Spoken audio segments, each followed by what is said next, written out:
Madam నమస్తే అండి. నిన్న ఇళ్ల పట్టాల పంపిణీ కార్యక్రమం సందర్భంగా పవన్ కళ్యాణ్ గారిని ఉద్దేశించి, అలాగే ప్రతిపక్ష నాయకులైన చంద్రబాబు నాయుడు గారు, అలాగే అతని కుమారుడైన లోకేష్ గారి గురించి జోగి రమేష్ అనే మంత్రి చేసిన వ్యాఖ్యలను అసలు ఎలా చూడొచ్చు అంటారు? ముఖ్యంగా జోగి రమేష్ గారికి ఏదో భయంకరమైన బాధ కలిగిందండి కాపోడి వల్ల.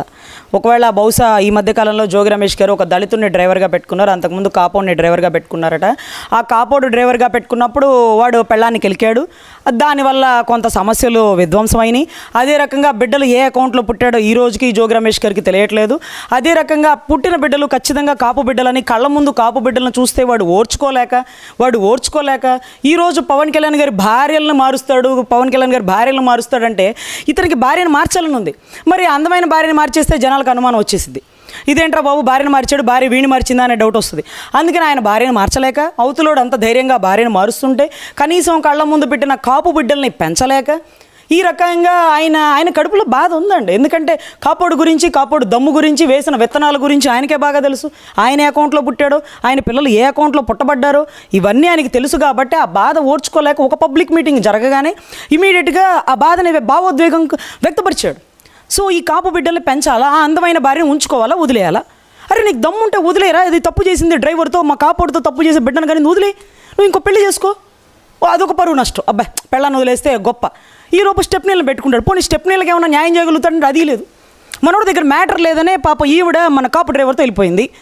ఇక మళ్ళీ ఏ కాపోడిని నమ్మకుండా కాపోడు డ్రైవర్ని మార్చేసి ఒక దళిత డ్రైవర్ని పెట్టుకున్నాడు. ఆ బాధ, ఆ భావోద్వేగం వల్ల ఈ రోజుకి కాపోడు చూస్తే ఓర్చుకోలేకపోతున్నాడు ఆ కంఠశ్వాసతి.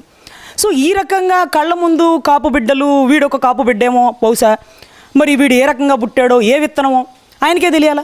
ఈరోజు ఒక పబ్లిక్ మీటింగ్లో, అన్ని వేల కోట్లు ఖర్చు పెట్టి మీటింగ్లో, హెలికాప్టర్లో వెళ్తున్న మీటింగ్లో ఈరోజు నువ్వు మాట్లాడాల్సిందేంటి?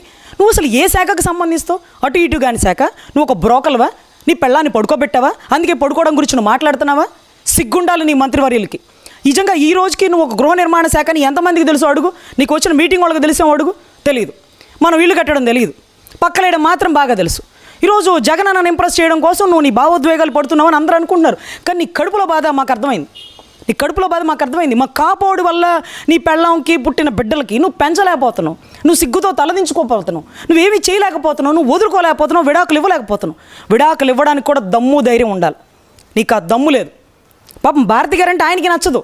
భారతి గారు చెప్పారు కదని భార్య తల్లిని వదిలేశాడు, చలిని వదిలేశాడు, చిన్న ఆయన నరికినాడు, ఇంకోటి చేసినాడు, కానీ భార్యను వదలలేడు, చంపేసిద్ది, ఇది కత్తి పెట్టి పొడిచేసిద్ది.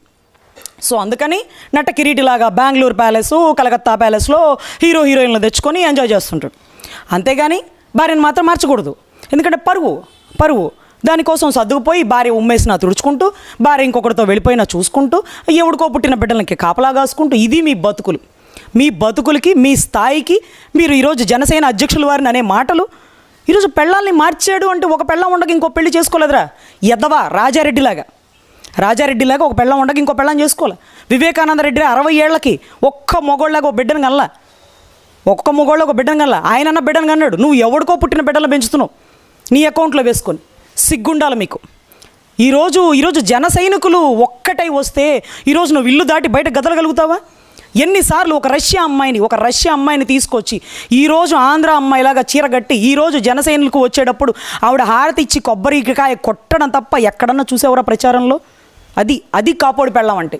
కానీ కాపోడు మాత్రం అన్ని కులాల అమ్మాయిని కదిలిస్తాడండి. ఉండవల్లి శ్రీదేవి గారిలా ఒక దళితులని, మన రజనమ్మలాగా ఇంకొక కులపోళ్ళని, అదే రకంగా మనం అనుకున్నట్టుగా రంగా గారి టైంలో ఒక కమ్మమ్మాయిని, మన అపోలో రెడ్డి, పవన్ కళ్యాణ్ గారికి సంబంధించి మన అల్లు అర్జున్ ఇంకొక రెడ్డి, వీళ్ళందరి కులాన్ని కలేస్తారండి మా కాపోడు. అలాగే అక్కడక్కడ కొన్ని విత్తనాలు కూడా నాటిస్తాడు. కానీ ఆడవాళ్ళకి ఇష్టమైతేనే బలవంతంగా తేమార్చడం చేయరండి. వాళ్ళు ఇష్టమై వస్తే అప్పుడు ఏం చేస్తారేమో, ఎందుకంటే మగోడు కదా, మగ బుద్ధి చూపించుకోవడం కోసం. మీరు ఆ మగతనం కూడా లేదని ఒప్పుకున్నారుగా. వాడు పెళ్ళిళ్ళు చేసుకుని నీకు దమ్ముంటే నువ్వు చేసుకోరా, ఇంకొకసారి నా పెళ్ళాల గురించి మాట్లాడితే తాట తీసి ఎండబెడతానని ఈరోజు అధినాయకుడు మీకు చెప్పమన్నాడు. అదే రకంగా జన సైనికులు మీరు కాపు బిడ్డలకి తండ్రిగా ఉన్నారు కాబట్టి, మీ భార్య చేసిన తప్పుకు మీరు తలదించుకోలేకపోతున్నారు కాబట్టి, మీకు అంతగా బాధ కలిగితే దయచేసి విడాకులు ఇవ్వండి, ఇంకొక అమ్మాయిని పెళ్లి చేసుకోండి. లేకపోతే ఈసారి చేసుకున్న అమ్మాయికి కట్టుదిట్టం పెట్టి మా కాపోడిని మాత్రం డ్రైవర్గా, స్టెప్నీగా, లేకపోతే ఊడ్చేవాడిగా, తుడిచేవాడు ఎక్కడ పెట్టకండి. మా వాళ్ళు మోసగాళ్ళు ఆడవాళ్ళ మనసును దోచేస్తారు. మీరు పాపం దాచుకుంటారు కదా, మీరు డబ్బులు దాచుకోవడమే, వాళ్ళు మనసులు దోచుకుంటారు. ఎవడు వృత్తి వాడిది. సో దయచేసి ఇంకొకసారి పబ్లిక్ మీటింగ్లో ఒళ్ళు బలిసిన మాటలు మాట్లాడితే జన సైనికులు ఊరుకోమని చెప్పమన్నారు. జనసేన అధ్యక్షుడు చెప్పమన్న ఒక విషయం ఏంటంటే, ఆడవాళ్ళ గురించి మాట్లాడినట్టుగా మేము కూడా మీ భార్యల గురించి మీ బిడ్డల గురించి మాట్లాడితే ఇలాగే ఉంటుందన్న బాధ అన్నా, ఇలాగే ఉంటుంది. ఈరోజు నీ వల్ల నీ భార్య ఎవడికో పుట్టిన బిడ్డలు అని మాట్లాడాల్సి వచ్చింది. ఈరోజు నువ్వు మాట్లాడిన ఒళ్ళు బలిసిన మాట్లాడడం వల్ల నీ భార్య మీద నింద వేయాల్సి వచ్చింది. ఈరోజు నువ్వు ఒక గృహ నిర్మాణ శాఖకు సంబంధించి ఏం చేసావు? నీ బిడ్డానికి నీ భార్యకి కడుపు చేయలేకపోయావు అంటే అది వేరే విషయం, నీ లేవలో లేని పాజిటివ్ నెగిటివ్ యాక్టివిటీస్. కానీ గృహ నిర్మాణకి ఏం చేసావు? ఇల్లు కట్టించావా? ఎన్ని ఇల్లు కట్టించావు? ఈ శాఖలో డబ్బులు ఎంత గుంజావు?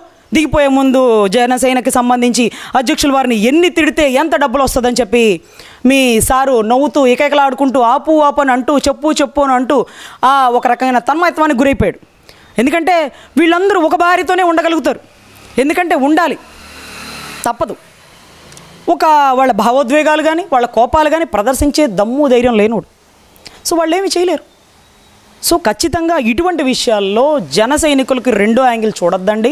ఎలక్షన్ మూమెంట్ ముందు గొడవలు అనవసరం. మీరు రెచ్చగొట్టే మాటలు మాట్లాడొద్దు. 2 చోట్ల ఓడిపోయాడని చెప్పండి. కావాలంటే మళ్ళీ గెలుస్తాడో గెలవడం ఛాలెంజ్లు చేయండి, అంతవరకు తప్ప పర్సనల్ విషయాల్లోకి పోతే మీ అకౌంట్లు, మీ పర్సనల్ అకౌంట్లు, మీ స్టెప్నీ అకౌంట్లు, మీకు సంబంధించిన కాంటాక్ట్లు ఇవన్నీ బయటకు పెడితే బెంగళూరుకి సంబంధించి కలకత్తాకి సంబంధించి పాపం మీ ముఖ్యమంత్రి వర్యులు స్టెప్నీలు వాళ్ళు ఇచ్చినటువంటి స్టేట్మెంట్ రికార్డులు ఇవన్నీ ఇదే పనిగా కాకుండా చెన్నైకి వెళ్ళి జయచిత్ర అకౌంటు, అదే రకంగా ముస్లిం మహిళ మెహబూబ్ సుబానీ ఏమో బహుశా ఆవిడని తీసుకొచ్చి ఇవన్నీ విషయాలు వెలుగులో కక్కాల్సి వస్తుందని జన సైనికులు మీకు చెప్పమన్నారని విజ్ఞతగా వినమ్రతగా మీకు చెప్పబోతున్నాం. మేడం, ఒక అడ్వకేట్గా ఇప్పుడు దాకా మీరు మాట్లాడిన దానికి అసలు ఎలా చూడొచ్చు అంటారు? అసలు ఇలాంటి భాష అనేది మంత్రులే వాడుతున్నారు, మేము ఎందుకు వాడకూడదని మాట్లాడారంటారా? ఇవాళ రోజు ఒక భార్యల గురించి ఎన్ని చాట్ల ఎన్ని ప్రసంగాల్లో ఎన్నిసార్లు ప్రస్తావిస్తారు. కనీసం వాళ్ళకైనా సిగ్గుండాలి, దానికి సమాధానం చెప్పడానికి మాకైనా ఉండాలి. ఈరోజు నిజంగా ఒక సిగ్గుతో కూడిన పరిస్థితి అండి. ఈరోజు కళ్యాణ్ గారు 2 చోట్ల ఓడిపోయినప్పుడు, కుటుంబం మీద మాట పడుతున్నప్పుడు, కుటుంబంలోని ఆడవాళ్ళని అనిపిస్తున్నప్పుడు, ఎందుకీ ప్రభుత్వాలు ఎందుకీ ప్రజలు వీళ్ళ వల్ల నేను నష్టపోయిందే కానీ కోల్పోయిందే కానీ గెలిచింది కానీ పొందుదింది కానీ ఏమీ లేనప్పుడు వెనక్కి తిరిగి అడుగు వేయకుండా అదే యుద్ధంలో పోరాడమా పోవడమా, గెలవడమా గెలిపించడమా అనే ఒక దృష్టితో ఒక అడుగు ముందుకేస్తున్నటువంటి జనసేన అధ్యక్షుడిని ఈరోజు ఎంత వెన్ను తట్టి వెనక్కి లాగుతున్నారు వీళ్ళ మాటలు వీళ్ళ చేష్టలు. అంతే, నువ్వెంత తంతే అంత లెగుస్తాను అని ఈరోజు అధ్యక్షుల వారు ఇచ్చినటువంటి మాటలు నిజంగా కన్నీటి పర్యంతం అవుతుంది. ఈరోజు ఒక్కొక్కడికి నేను నష్టపరిహారం ఇచ్చి పెళ్లి చేసుకున్నాను రా. ఒక ఆవిడ చెప్తుంది, నీకు వైజాగ్ అంటే ఇష్టం లేదు, నువ్వు వైజాగ్లో ప్రాక్టీస్ నేర్చుకున్నావు కదా, ఏది యాక్టింగ్, వైజాగ్లో ఒక ముందు భార్య ఉంది కదా, అక్కడ ఎందుకు రాజధాని పెట్టనివ్వంటే నేను బాంబేలో యాక్టింగ్ నేర్చుకున్నాను. పనికి మాలిందానా బాంబే రాజధానిగా పెడతావా నువ్వు? నేను పెళ్లి చేసుకున్న ప్రతి చాట రాజధాని పెట్టాలంటే రష్యాలో పెడతావు నువ్వు రాజధాని? సిగ్గుండాలి ఆ మాట మాట్లాడడానికి, సిగ్గుండాలి. మా అన్న పక్కన ఎగిరావా, మా పెద్దన్న పక్కన ఎగిరావా, మా చిన్న పక్కన కూర్చొని పళ్ళికిలిచి నవ్వావా? నువ్వు నీ ఫిలిమ్సు, నీ క్యారెక్టరు, నేను చేసుకున్న నీ మొగుడు నీకే చెందింది. నీ గురించి కూడా మాట్లాడితే అదొక విలువైన సమయాన్ని వృధా చేసినట్టు. ఇటువంటప్పుడు నిజంగా అధ్యక్షుల వారిని అన్నప్పుడు నిజంగా మా భావోద్వేగాన్ని కంట్రోల్ చేసుకోలేక మేము ఒక అడ్వకేట్ ప్రొఫెషన్లో ఉన్నప్పటికీ ఇటువంటి మాటలు అనకపోతే ఒళ్ళు బలిసి మళ్ళీ ఇంకొక మంత్రివర్యులు మాట్లాడుతారు. ఈరోజు జనసైనికులు అందరూ రెడీగా కూర్చున్నారు ఎప్పుడు వీళ్ళ మీద దాడి చేయాలని. ఈరోజు ఇన్ని మాట్లాడుతున్నారే, నిజంగా భారతమ్మ గారి పిల్లల గురించి, షల్మిరమ్మ గారి పెళ్ళిళ్ళ గురించి, విజయమ్మ గారి క్యారెక్టర్ గురించి ఎప్పుడైనా అధ్యక్షుల వారు మాట్లాడారా? ఈరోజు అమ్మ ఒడి దాంట్లో మీరు మాట్లాడిన మాటలు 4 సంవత్సరాలకు ఒక పెళ్ళం అంట, తీసుకురారా పెళ్ళాన్ని, 4వ పెళ్ళం అంట, 4వ దేవత నువ్వు వస్తావు జగన్మోహన్ అవతారం ఎత్తి. ఇటువంటి తప్పుడు మాటలు మాట్లాడినప్పుడు అధ్యక్షుల వారు డైరెక్ట్గా డిఫామేషన్ పరువు నష్టం వేయాల్సి ఉంటే పోనీలే ఏవో కుక్కలు వాగుతుంటాయి, ఒక సింహం వెళ్తున్నప్పుడు కుక్కలు వాగుతుంటే ఆ మొరిగే వాటిని కూడా పట్టించుకోవాలని వదిలేశారు. కానీ ఈరోజు ఒక వాలంటీర్ వేసింది కేసు చూడండి, విధ్వంసం. ఆమెను ఏదో అన్నారంట, అవును మరి అదిరిపోయే అందగత్త గారిని ఆవిడకి సంబంధించిన విషయాల్ని, పర్సనల్ విషయాల్ని, పేరుని గుచ్చి అన్నారు. మరి ఆవిడ వేస్తుంది ఆ కేసు, కొట్టేసే కేసే, కానీ ఏదో కేసు వేయాలి, ఒక తపన.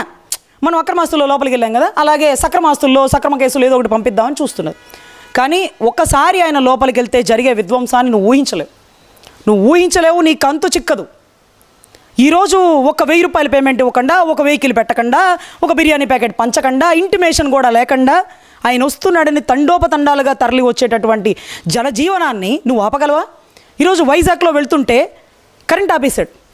సెల్ ఫోన్ ఛార్జింగ్ లైట్లో పెట్టి అధినేత వెహికల్ వెళ్తుంటే వీడు ఎక్కడున్నా రాజేరా అనే ఒక క్యాప్షన్ నువ్వు పెట్టుకోగలేవు. వీడు ఎక్కడున్నా రాజే, వీడు గెలిచిన రాజే, ఓడిన రాజే నీకు తెలుసు. ఇంకా తొక్కి ఇంకా ఎందుకు పైకి లేపుతున్నావు? ఖచ్చితంగా ముఖ్యమంత్రి పదవిలో ఉంటాడు, నీకు సమాధానం చెప్తాడు. నువ్వు మాత్రం వినడానికి ఉండవు, ఎందుకంటే సిబిఐ చర్లపల్లి జైల్లో ఉంటావు కాబట్టి అందుబాటులో ఉండవు. బహుశా భారతమ్మ గారు, అవినాష్ రెడ్డి గారు రాష్ట్రాన్ని వెళ్తారో, లేకపోతే వీళ్ళు కూడా వివేకానంద రెడ్డి హత్య కేసులో సర్దుకుంటారో, అసలు అన్ని విల్లాలు ఖాళీ అయిపోతాయో, విజయమ్మ షర్మిలమ్మ కన్నుల పండగ ఓ పండగ చేసుకుంటారో చూడాలి.